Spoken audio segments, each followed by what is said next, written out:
Bongbong Marcos pa raw ang mapapalayas sa palasyo. Matapos ang naging kontrobersyal na pagsisiwatarang isinapubliko ng congressman na si Isidro Ungab, President BBM pinoprotestang patalsikin sa pwesto. Ito nga raw ang problemang kakaharapin ng partido ni President Bongbong Marcos matapos hindi na lamang ang congressman na si Isidro Ungab ang lantarang inilabas ang mga ebidensya na tila pinagloloko raw ng mga kongresista ang taong bayan matapos mabulgar sa publiko ang mga di mo'y blankong pahina sa BICAM Committee reports kung saan tila nilagyan na lamang ng mga bilyones na halaga at saka pinirmahan ng mga kongresista. Umani ng samot-saring reaksyon ang nasabing pagsisiwalat ni Congressman Isidro Ungab na siya namang sinang-ayunan ni former President Rodrigo Duterte at sinabi pa nito sa harap ng publiko na labag sa salig ang batas ang ginawa ng ilang mga kongresistang pirmahan ang ilang mga parte ng BICAM reports na tila may mga blankong pahina na siyang hindi man lang raw inayos ng ilang mga kongresista. Dahil dito, tila nagkaroon ng isang panawagan ang taong bayan at sinabi nilang hindi pwedeng walang may managot sa mga iskandalong kinasasangkutan hindi lamang ng ilang miyembro ng Bicameral Committee kundi maging si President BBM na tila pabayaraw pinirmahan ang nasabing General Appropriations Act kahit na tila may skandalo at tila may magic na nangyari kung bakit ang mga Noy blankong pahina nagkaroon na lamang ng bilyones na halaga. Ayon sa controversial comment post ng netizen online, mukhang imbes na si VP Sara ang ma-impeach, mukhang si BBM ata ang malalagay sa alanganin nang dahil sa kagawa ng BICAM. Naloka na sila. Iwas na iwas masukol at mga corner ng media right after Representative Ungab exposed that there is a legit report and public documents na talagang sinadyang iwang blanco ang ilang bahagi sa 2025 budget and that the so-called special committee sila ang naglagay ng mga billions of pesos sa mga blankong pahina. Meaning, kagagawan yan ng mga liderato ng Senado at Kongreso. Why Grace po and Congressman Zaldico is so quiet on this? Like, para silang mga pipi na umuro ang dila at ni isang pahayag, hindi nila mai-explain bakit parang magic ang nangyari sa budget for 2025. Why these two politicians who serves as chairman in both committee is so afraid to tell the public kung sino ang dumoktor ng mga bilyones na all of a sudden nakalista na sa GAA. Pero sa unang report ng BICAM, lahat ng ito ay binura at brinangko. Talagang hindi habang buhay makakapagtago ang mga magnanakaw.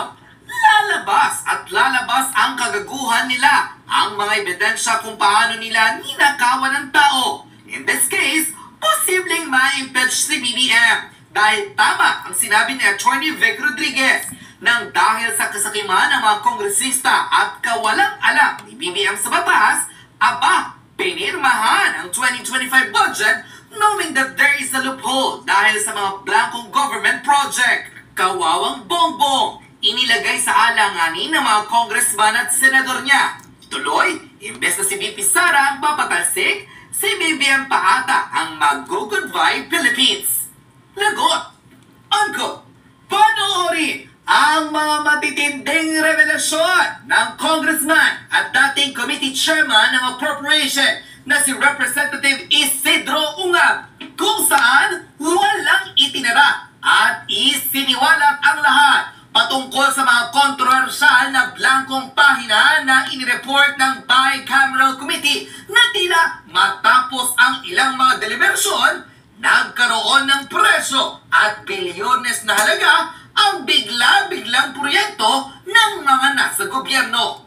Maging ang veteran journalist na si Karina Sanchez ay nagulat sa mga matitindi at sunod-sunod na revelasyon ni Congressman Ungab. Panoorin ang full video. Actually, all in all, there are 13 pages, total of 28 blank items which will amount to billions of pesos. Ang tanong kung bakit ito bakit napirmahan na maraming blanco at bakit naratikkahan na maraming blanco. So, yung sinasabi nila na GAA kompleto, yes, kompleto ang GAA. Ang tanong, saan nyo i-base yung GAA? Kasi kung may blanco ka sa BICAM report, paano nagiging may figures na doon sa GAA?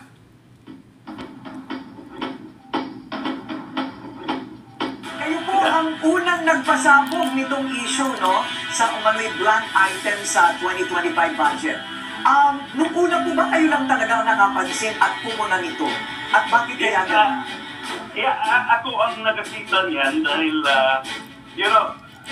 I was once or twice pala naging chairman ng appropriations. Pinag-aralan ko kung actually there's a big issue on the unconstitutionality of the budget kasi na-overtake ng public works yung ating education sector. So pinag-aralan ko, I tried to work back. Sabi ko, hanapin ko nga yung bicameral conference committee report. So, nakita ko ito sa email because it's not in the website of BBN, it's not in the website of the House, it's not in the website of the Senate. So, nasa ating email pala, napadahan pala kasi ng email last December 11 and I was here in Davao at the time. So, binuksan ko yung bicameral conference committee report to study kung bakit lumaki yung public works. Yun ang unang nakita ko kasi sa annexes pala, sa attachment, page 11, malapit lang doon sa first pages. Blanco kagad ang nakita ko. So, I was shocked. Pero hinanan ko, ang dating blanco sa bicameral conference committee report. So, all in all, there were 13 pages na may mga blank and 28 blank items yung nakita ko. Ayun. So, yes. Ano po ba, Congressman, para po sa nakararami, ano bang implikasyon na meron pong ganyang klaseng blanco bago po ang pag-aproba ng Pangulo? Well, actually, proseso ito, may budget cycle tayo tinatawag.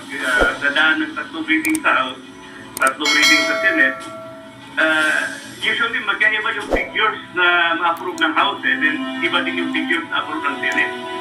So because they have different output, different results, gagawa yan ng bicameral conference committee. Yung bicameral conference committee mag-meet na para sila ang mag-reconcile ng differences. So yung bicameral conference committee is very important because that will reconcile or harmonize the two different versions of the two houses. So pagkatapos ma-reconcile yan, gagawa yan ng bicameral conference committee report. Yung bicameral conference committee report, once approved and finalized by the members, ipirmahan nila yan. Then i-ratify yan ibalik yan sa plenary ng both houses. May problema kasi yung pirmahan at saka yung na-approve na bicameral conference, may lang po. That is the main basis or the foundation of the final General Appropriations Bill or the General Appropriations Act na pinirmahan ng Presidente. Pero nung pinirmahan po ng Presidente ay kompleto na po ang aksulat doon. Yes, walang blanco because they are two different documents. Itong bicameral conference committee report ang merong blanco. But how did they come up with figures na nilagay doon sa GAA na kompleto na may mga blanco dito sa bicameral conference committee report? Because yung bicameral conference committee report reconciles the two versions. Hindi ka pwede maglagay ng figures doon sa GAA na wala dito sa bicameral conference committee report. At remember, the bicameral conference committee report was ratified by the two houses. Okay, so hindi talaga pwede yun, lalabas doon sa GAA na the question there is, bakit may figures sa GAA, walang figures dito, may blanco, maraming blanco dito sa bicameral conference committee report. Ayun. So, kumbaga, sino ang nag-fill in the blanks? Tama po ba yung tanong na yun? You are correct. Kasi, the legislative process ends with the ratification of the bicameral conference committee report. So, paggawa mo na, pag-finalize ng bicameral conference committee report, once ratified, itong output nito, ito yung gagawin page by page, item by item, kung anong natapos sa BICAM, ito yung lalabas nga. Question, sino ang naglagay ng item? Because tapos na yung BICAM, investigative processes. Whoever filled in the blank might be liable for usurping the powers of Congress because it is only Congress that is allowed to appropriate. Tapos na yung legislative process. So, pero hindi naman po kaya posible yung sinasabi ng BBM na BICAM report pa lang daw po ito. Kaya, kumbaga first draft o draft pa lang po ito. Iba naman po. Madam. Yes, sir. Yes, Madam, whoever said, I don't think galing sa DDN yung nagsabi niya. Whoever said that from DDN should review his or her basic budgeting because the basis for whatever is written in the General Appropriations Act is the BICAM report. So, And which should go through the process. Na sinasabi po ninyo, hindi dumaan sa proseso. hindi dumaan sa proseso. So, mali yan sinabi na draft pa lang yan, yung may nalangga. Yung may nalangga-action nga, wala hanggang bicameral BICAM na inaprubahan ng lahat. Ayun. Yes, madam. At saka topic ko ng experience, apat na budget yung ginawa ko kasi twice ako naging appropriation chairman. Yes, sir. Then, in the history of Congress, talaga doon ng platform ngayon lang.